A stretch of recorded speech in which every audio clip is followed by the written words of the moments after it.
Wait, you're a Bears fan and you're not subscribed to my channel? Before this video starts, make sure to 1. Hit the subscribe button below to catch all Bears content right here on this podcast. 2. Hit the bell notification because you, my friend, are a diehard Bears fan. And 3. Like this video and tell all the Bears fans you know about the channel. Alright, that's better. Now that you're actually subscribed to the channel, make sure to bear down and enjoy this video. You're listening to Geek on the Mic. Geek on the Mic. A podcast all about the Chicago Bears. This podcast starts right now. Geek on the Mic. So on today's episode of Geek on the Mic, I have a very, very special guest, Austin from the Bears Necessities podcast. How you doing today, Austin? You know, not too bad. It's a sunny day out here in West LA. It's a good day. It's a good day. All right, yeah, here in Sacramento too. It's nice weather, and that's why I'm so happy to have you on today. Is because we're both Bears fans doing Bears podcast in California, so that's something that we have in common. Hey, don't make your Chicago viewers upset. I know it's pretty cold out there right now. They have a polar vortex coming pretty soon. Right. We're just living the dream. You know, you can just maybe a little sweatshirt, but right? Other than that, we're not really,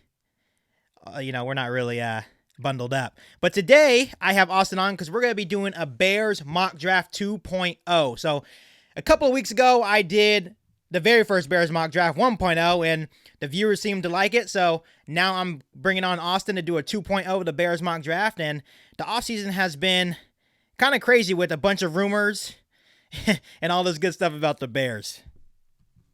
So here's how we're going to do it. We're going to add trades this time. A lot of people were kind of half and half on my mock draft last time, but hopefully you can't make everyone happy. So obviously, I like to tell my viewers that these are not the players that the Bears are actually going to draft for sure, but these are the players that I would like to see the Chicago Bears draft. You know, the one thing that you can always count on Bears fans is that they're going to be upset with the moves the Bears make. So right. Don't take it too hard on yourself, Bubba. Yeah, right. But before we get this mock draft started, make sure you go give Austin's podcast, The Bears Necessity, a subscription. He just hit 1,000 subscribers, so congratulations to him. That's where I'm trying to get to. So hopefully I follow in your footsteps very quickly. Absolutely. So since you are the guest of the show, you can go ahead and begin. All right, so I assume we're going to do it pick by pick. So let's go ahead and start off with the first pick. I know that there's, a ton of different speculation as the Bears QB. Some people are thinking potentially Carson Wentz. I know everybody wants Deshaun Watson. That's the golden prize. Don't necessarily know if that's going to happen. And the hard thing with mock drafts is that a lot of the time, obviously free agency comes before the draft, so you get a lot more clarity on what's going to happen. But we're kind of forced into making all of the moves in one specific way, and that is through the draft. So obviously we're doing trades today. So we don't have a quarterback right now. I'm not ready to run it back with Nick Foles. That would not excite anybody. I think as Barstool Big Cat said, he looks like a corpse in the pocket, which right. I agree with. But I'm going to go ahead and trade round 1, pick 20. That's where we're at currently. And our future round 1 to pick number 5 with the Bengals. And I'm drafting Trey Lance from North Dakota State. He has a huge arm. He's the best runner in the draft class. At times he shows elite level anticipation, really good ball placement. He has a great pocket feel. I think a lot of people, they kind of look at Trey Lance and pretty much any other non-Power 5 QB, and they say, oh, he's got to be like a raw developmental guy. That is just not the case with Trey Lance, and hopefully people don't see him in that mold.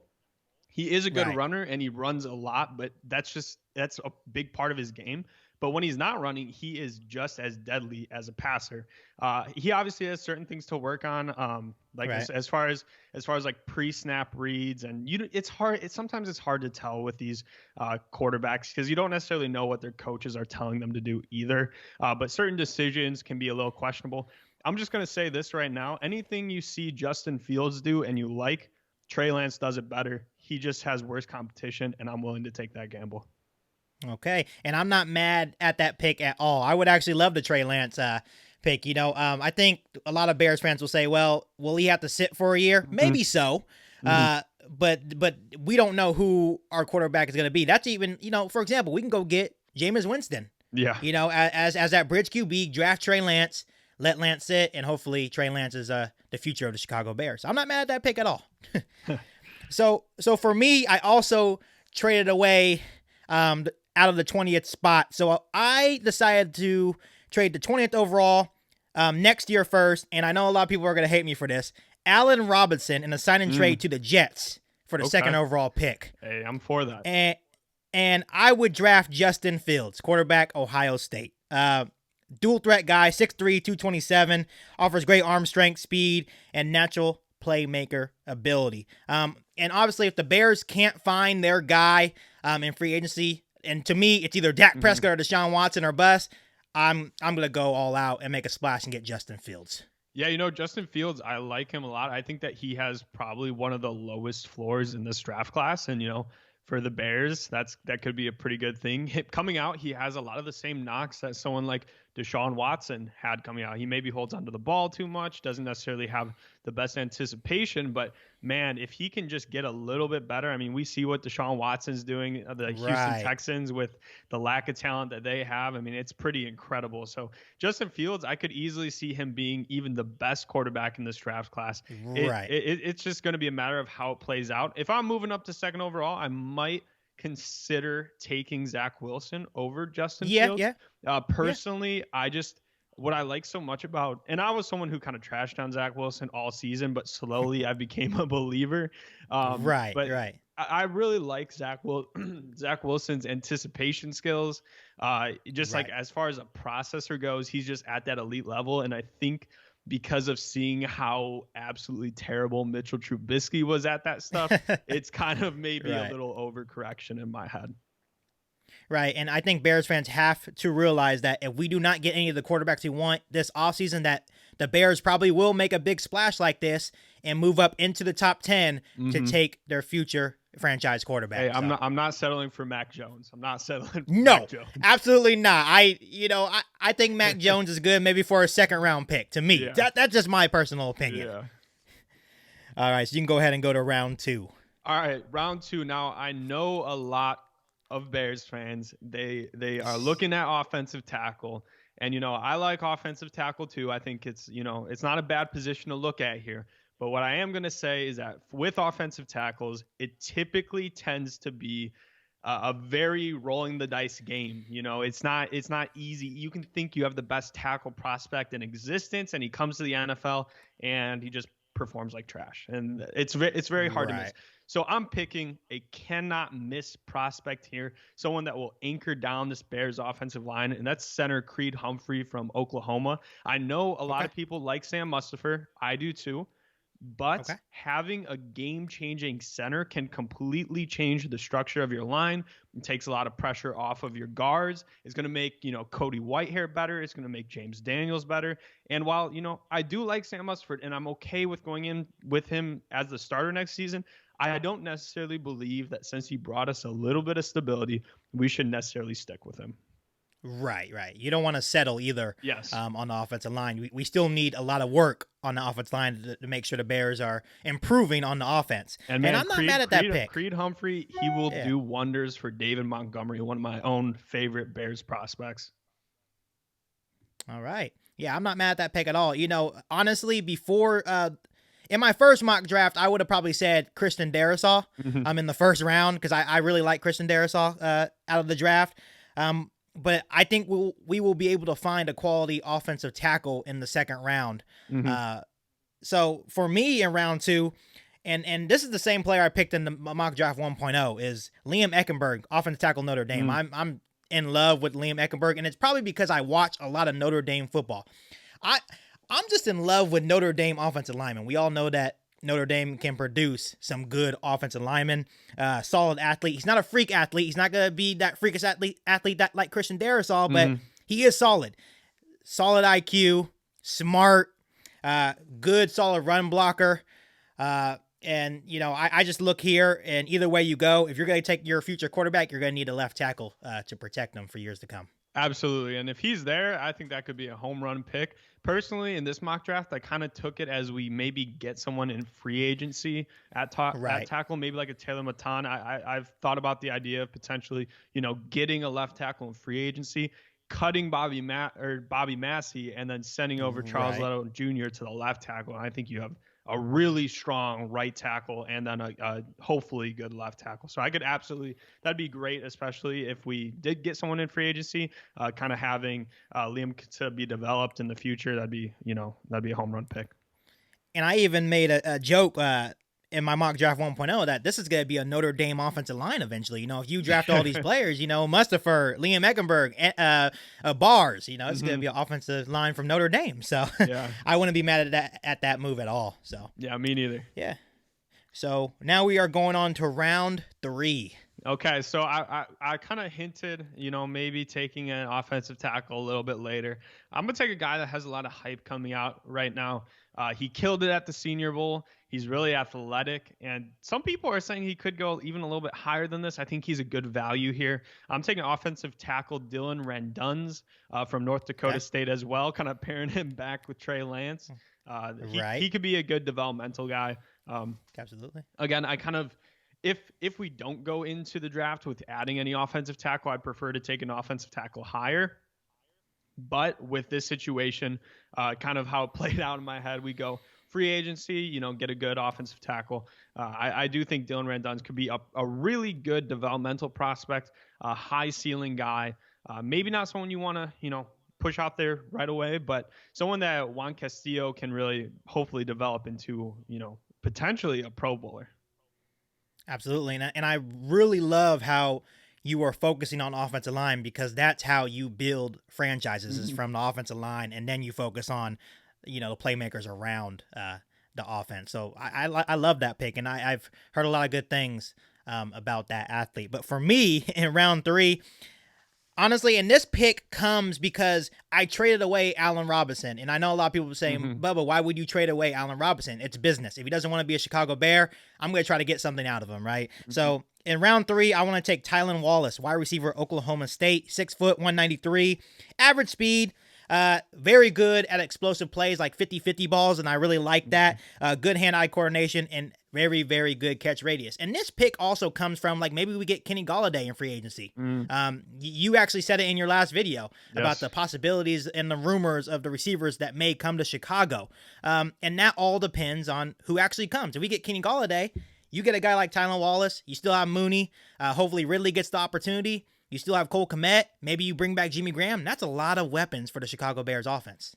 Yeah, I think that wide receiver, especially if Allen Robinson leaves, I think that if we could do a tag and trade, if we're not signing him already, that kind of makes sense. I know it's not considered the best practice in the NFL. People get a little upset by it. I remember, I think the real last tag and trade that I remember was, obviously there's been some recently, but one that sticks out to me was Jarvis Landry when he was traded to the Browns by the Dolphins. I think the Bears could get similar, obviously compensation for that, help them move up to that second overall pick. And if they do that, man, this would be a home run pick for them. Absolutely. So now we are moving on to round 4. And this is exciting because if you think about it, this is where Ryan Pace's money. So yes, you can go ahead and start it off.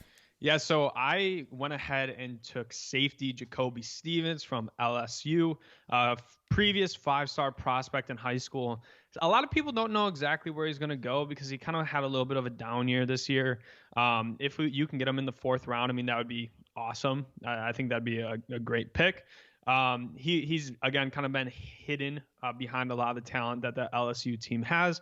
He played safety and wide receiver. So, hey, if he's not a good safety, maybe you can make something out of him at wide receiver. Really good athlete. I like him at strong safety though, kind of give us a Adrian Amos like player who can kind of roam and, get some big hits. And if he needs to try to take the ball away, I was never upset by us losing Adrian Amos, and I think that Jacoby Stevens could eventually grow into a mold to become something even a little bit better than Adrian Amos. All right, and there's been a lot of shuffling with the safety group, so I wouldn't be mad at that pick at all. You have HaHa Clinton Dix, to Sean Gibson now. Long-term and I think I just stability. Yeah, we need long-term stability at the safety position, and I would actually love that pick. For round 4, this is a moment, round 4. This is going to be a time where I'm going to try to get into the 4th round, and because we don't have a 4th round pick, so I'm going to make some trades. So I'm going to be okay with trading Anthony Miller and a 6th round pick to Washington for pick 115 in the 4th and pick 147 in the 5th. I do feel like Anthony Miller has some trade value a little bit. He's been inconsistent, but I feel like with the wide receiver needy team like the Washington football team, maybe they will budge and give us some picks to get into the 4th round. So with my 4th round pick, I've loved this guy for a long time, especially in the Senior Bowl. He blew it up. Is Michael Carter, running back for North Carolina. And I know people are like, Bubba, we don't really need a running back, but can you imagine moving Tariq Cohen to that Swiss Army knife type of guy like we like to use him? Special teamer, slot, and now you have another guy behind David Montgomery helping him out. Terrific vision, burst, elusiveness, receiving skills, and decision-making abilities. He's 5'8", 199, but this dude is good at inside and outside runs. I love his game, and he blew it up at the Senior Bowl. And he may go a little bit higher, but if I feel like if he's there in round 4 and we're able to trade back into the 4th, this would be a good pick for Chicago. Yeah, I accidentally gave my round 5 pick instead in the place of your round 4 pick, so I'm gonna let you go ahead and say your round 5 as well. Okay, yeah. So if this trade went through, we would have picks 147 and 148 in the 5th, so that would give us 2 5th-round picks. And this is where I would take my safety, Caden Stearns, out of Texas, 6'1", 207, good ball skills, instincts, playmaking ability, very good closing speed, and he has the frame and size, and that helps him as well. Like we said, there's been a lot of shuffling with the safety group, so I do think safety is a high need for the Chicago Bears in this draft. Absolutely, and Caden Stearns is a really good player. It seems like getting a strong safety later in the draft seems to be kind of the trend that works out for a lot of teams, so I would not be upset by that pick at all either. Absolutely. And did you want me to do my second, 5th? Yeah, just get all your 5ths out there. So this is a guy that I had in my mock draft 1.0, and it's not going to change. With the second, 5th-round pick, I have Kairos Tonga, defensive lineman, BYU. I feel like we don't want to admit it as Bears fans, but Akeem Hicks' future may be up in the air, depending on cap space. We just don't know that yet. This guy is 6'4", 322, just a freaking beast of a human being, with a nice first step off the ball. He literally forklifts people, offensive linemen, back into the pocket. He can use help, improve against the run, but if you can forklift people and push them back into the quarterback, and this is just, a rotational piece to start off and maybe groom them into something special, this would be an excellent pick in the 5th round for the Bears. Yeah, I think a lot of people think that Akeem Hicks is a safe player right now. He is carrying a cap hit on him. Ultimately, I think I would try my best to get him to restructure his deal or potentially even extend him on a cheaper per year deal. But he's definitely up there as a cut candidate, especially if we go out and land a quarterback in free agency. It's his spot on this Bears team is not guaranteed. Also, obviously we have guys like Bilal Nichols who are kind of stepping into their role. Hey, some people have even mentioned the possibility of switching to a 4-3. I don't think that's necessarily the best situation, but that's definitely on the table. And, another guy, Roy Robertson Harris, he's way younger than Hicks, and, the Bears might have interest in keeping him around rather than going with the high-price commodity in Akeem Hicks. So I would like that as well. Right. Sometimes you have to go younger and cheaper, and we still have a pretty good defense. And, we with this new defensive coordinator coming in, knowing his players, I'm excited for what the Bears defense, hopefully they can have a huge rebound this upcoming season. The Bears certainly need to get younger. This team, it's Absolutely. Interesting because a couple of years ago, they were one of the youngest teams. And I think they tried to add in some, more veteran players to maybe get a little more veteran leadership. And it seems like they kind of went too far in the other direction. Absolutely. I totally agree. So yeah, those are my 2 5th-round picks. Solid picks. I would love these lead picks for the Bears. Absolutely. So I'll go ahead and state my 6th-round pick. Obviously, we have 3 6th-round picks, so I'll go ahead and I'll say all of them. The very first one is Larry Routry, running back from Mizzou.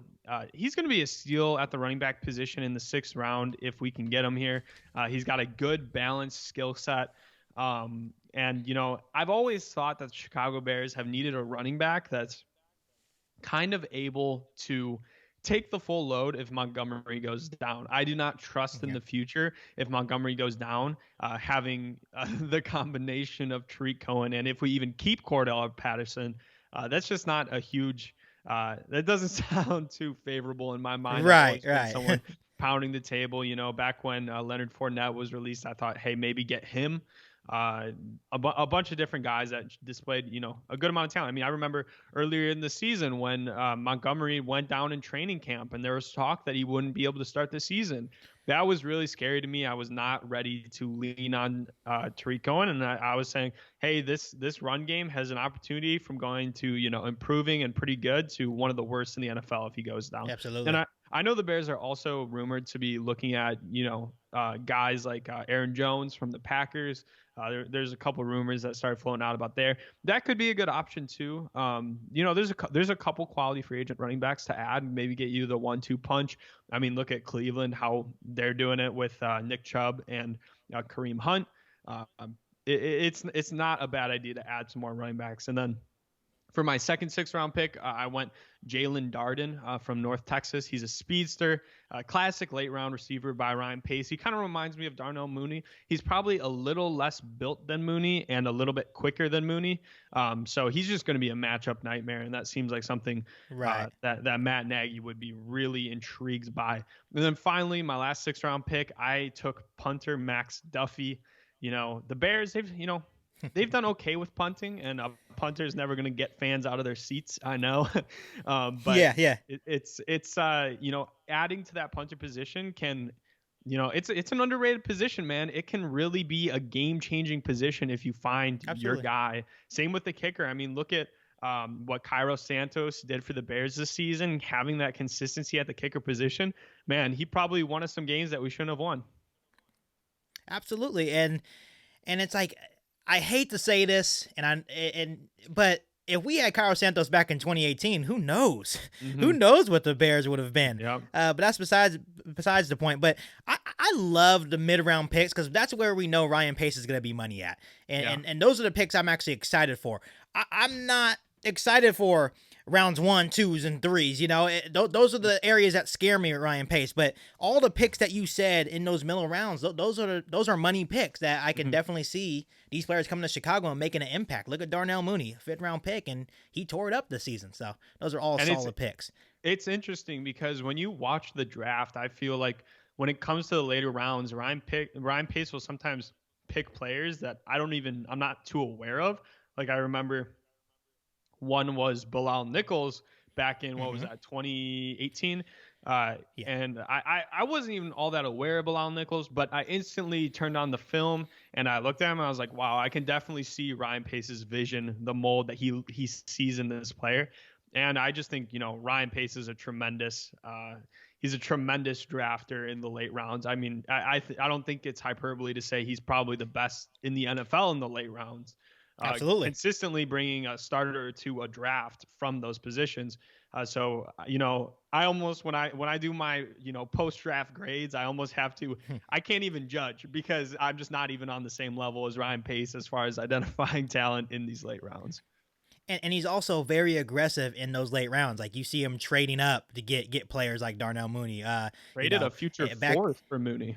Right. In the 5th round. And exactly. And it's like you look in 2017, Mitchell Trubisky wasn't a hit, but he got Cohen and Eddie Jackson also. So it's like, man, he missed on Trubisky, but he got us 2 solid players that are great players for the Chicago Bears. So it's like an up and down hill with Ryan Pace when you look at the draft. And another underrated skill he has is those mid-season additions from players that get cut, like a guy like Mario Edwards. Obviously, he's had a couple with the law recently, but on the field, he has been a tremendous player for us. Oh, he's a monster. Like that was a great pickup. Like, and I was hesitant. I'm like, oh, okay, Mario Edwards, but he's been awesome. fantastic for Hope the we Bears keep him. defense. He could be on his way to getting a big contract, especially if Akeem Hicks leaves.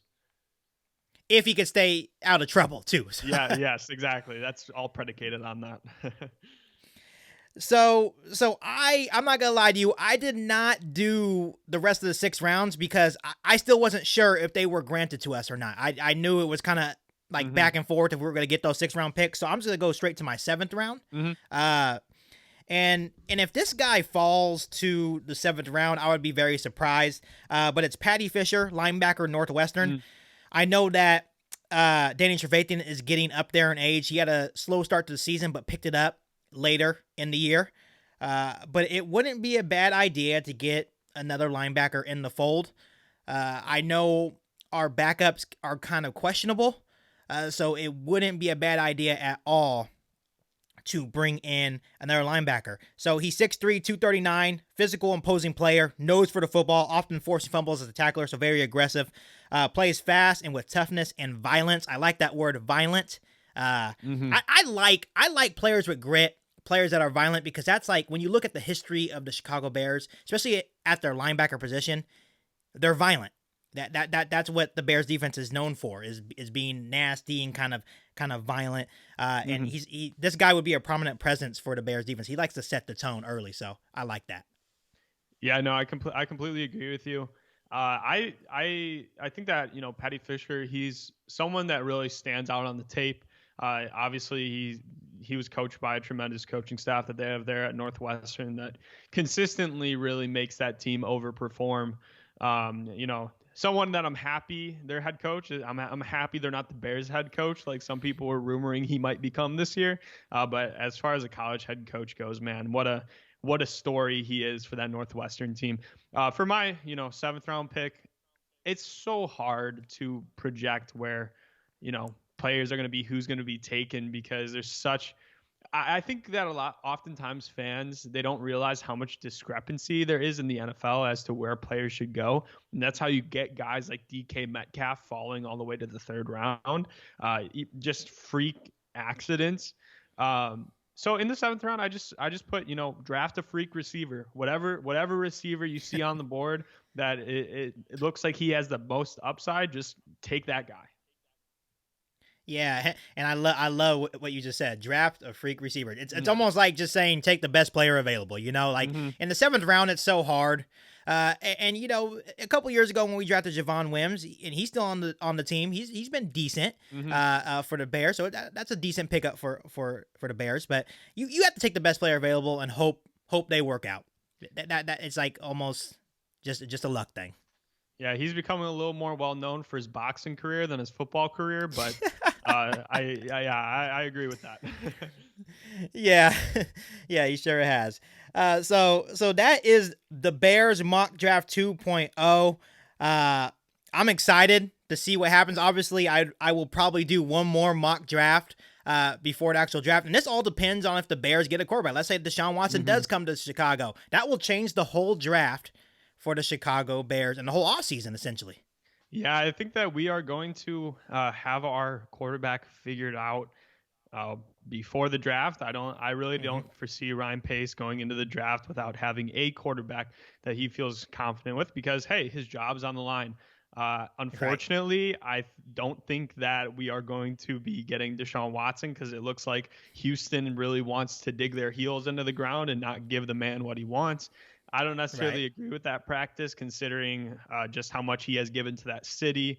And on top of that, it's like, do you really, I was talking about this on the last podcast, quarterbacks, there's supposed to be that transition from the coaching staff to the players. They're supposed to be the leader that bridges that gap. And when you have a quarterback that does not want to play for your team, how are you supposed to have a good locker room? How are you supposed to have good leadership? You might as well, trade him and get what you can, but that's just not how Houston operates. They're kind of a weird franchise in that regard.